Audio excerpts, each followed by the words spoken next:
taon na ako naghihintay. At in-interview niyo ako.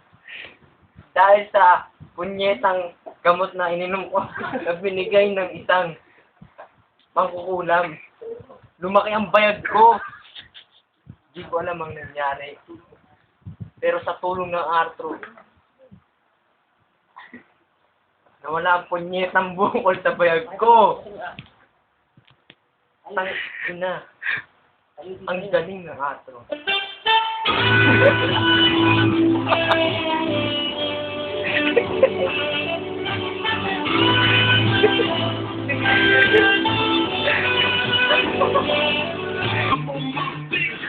Lakas ko!